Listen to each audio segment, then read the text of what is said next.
Hey guys, this is Hollywood Modeling. Welcome to this kit review. Actually I wasn't planning to do a kit review, but on Tuesday it was my girlfriend's birthday, and as she's currently staying with me and I have to attend university, she was like, well, I don't want to sit around at home. I want to go to the city. I want to go shopping. I want to go shoe shopping, clothes shopping. I want to look for stuff that I need. And well, she did that while I was at university, and I told her not to get me anything. As you can see, she did not listen to me properly and carefully. Well, never mind. I'm really happy about what she got me, as I actually didn't even know that a kit like that existed, and I never thought about getting this, but now that I have it, I'm really happy about that, as it's another of the subjects that I normally really like to tackle and really like to build.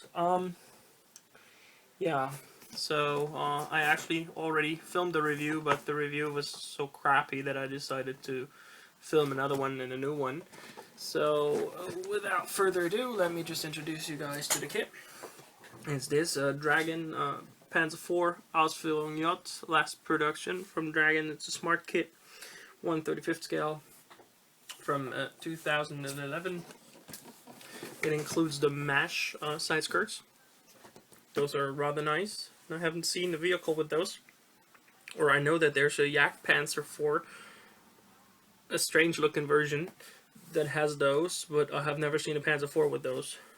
And I can't actually imagine what the use of them is, because they will not stop a shell from entering the tank. Probably not.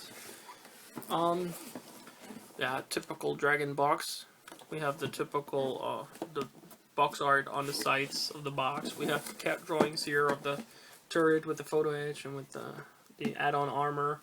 We got the turret, slight molded one-piece turret. We got those side skirts and how to build them up. Looks, well, nice, but tough to do, I guess. We have 8 different marking options included. So we've got one winter whitewash. We got one with ambush camouflage that really looks the part, but it does not feature any markings, so I'm not sure. This one does look really nice to me. They look really nice as a whole. And on the back of the box, of course, we have the typical Dragon cat drawings. What I think is really nice is the fact we have magic tracks in here, so I'm not reliant on the vinyl DS tracks. So without further ado, let's just take a look inside the box. What I think is really nice with this kit is we have the typical Dragon sheet, or the Dragon goodie sheet, which the newer kits do not have. We have the mesh side skirts right here. I don't know whether you can see the detail on them. They're pre-cut, so you only have to put them in place. You don't have to cut them, which is always a pain in the arse to cut mesh, I have to tell you. I'm right now building the Dragon, the Tamiya Schwimmwagen, and well, I needed to cut mesh, and it never works out the way you want it to work out. We have a decal sheet, rather big decal sheet with some nice markings. Divisional markings, numerals, Balkenkreuze in different versions. We have a huge fret of photo edge, a large fret, but I guess like 80% of the fret, or at least 70%, 60%, something in that range, is for the side skirts. The Schützen mic. We have the machine gun and the pistol port. Parts for the gun breech, and some clear parts, and the magic tracks. So we'll put this over here and put the parts that we have already discussed over to the side. The instructions we will talk about in a second. We have the turret basket, which broke off of the sprue, which I don't really appreciate, but never mind. Gun detail, even more gun detail. The compartment dividing piece that goes within the hull. Side plates, back plate, front glacis plate, spare wheel holder, barrel cleaning rod, machine gun stuff tools, so all sorts of things. Typical Dragon sprue quality, no flash whatsoever. It's a 2011 kit, so I would expect no flash on those. Fenders with some nice detail on them. Even more side plates, front plates, glacis plates, everything is double in here. You will see that once we would take a look at the instruction sheet. The Dragon once again provided me with a boatload of parts. This sprue, the T sprue, is actually one sprue that is exclusively included in this kit, as it contains the parts for the special side skirts. And everything looks really crisp, really well molded. No complaints on this one. Here we have another two sprues with the exhaust, the cooling fans, turret side skirts, yeah, parts for T-34 tracks. Maybe they have those as add-on armor too in this kit. I'm not sure. I saw more than the small little part. We've got hatches for the turret, we've got the glacis plate again, we got the back plate again, we got even more glacis armor plates, we got the idler housing, looks nice to me. We got the top of the lower hull, once again nice surface structure, you can see the nice texture, cast texture. We got the ventilating fan covers, which are included in Photo Etch as well, which I'll probably be using in Photo Etch because they are thinner and look nicer, but I'm not sure about those. We have wheels, sprockets, and idlers. Look at this one bag of plastic. This is jam-packed. Once again, we have two different kinds of idlers. We have, like, I think 4 different kinds of return rollers. Only one kind of sprocket though, but that's not a problem as it's the one that you need. Those are the specific gun mount, no, not yet, gun mount and back plate and glacis plate. Once again, hatches, add-on tracklings. As with this version, the tracklings went on the side of the hull and not on the top of the glacis plate. We have the add-on wheels, even more tracklings, muzzle brakes, 4 different kinds of muzzle brakes, the cupola, the special return rollers for this version. So everything's in here. And we have got the lower hull, of course, and the turret, and the back side of the add-on armor for the turret. Once again, this is Dragon quality. As Cohen C said, you could shave the rivets off the lower hull here and put them on other stuff, as there are tons and tons of rivets under there that you probably will be never picking up. Alright, let's take a look at the instruction sheet here. As you probably have already noticed and seen when I went through the parts, there are tons and tons of parts that you will probably not be using for this. And you can see that in the instruction, as like 50% of the parts are colored in blue and are additional parts that you do not need for this specific version. In typical Dragon fashion, we start out with some instructions on how to do things. Don't eat the plastic stuff, and you know, color callouts for Mr. Hobby, Aqueous Hobby. Those are, I think, the model. Yeah, those are the model master colors that Paul is using. So yeah, but I have no problems whatsoever to translate them into the colors I actually use, the Vallejo, and hopefully sometime in the future the ammo paint. We start out with the wheel construction, everything basic. Exhausts, those are the ones with the flame thingies, I don't know what they're called. Construction of the suspension system, additional track links, putting the wheels in place, which I will not be doing at this point of the construction, but I will place the bogies on there.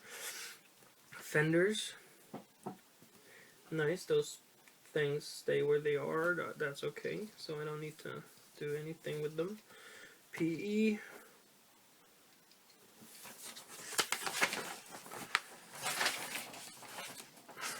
Those are the fold-out instructions, and of course those are dragon instructions, so you always have to be on the lookout for some inaccuracies, which I, of course, cannot talk about now because I don't know whether or not those steps are rightfully numbered and rightfully called out, because I haven't built the kit yet, so the typical Panzer IV construction. Those additional track links remind me of the late or last production stock. This cupola is really nicely detailed. The turret construction looks the part to me. We have some photo etch detail, looks really nice. The interior of the turret, of course, is really scarce. We have one seat, that's it.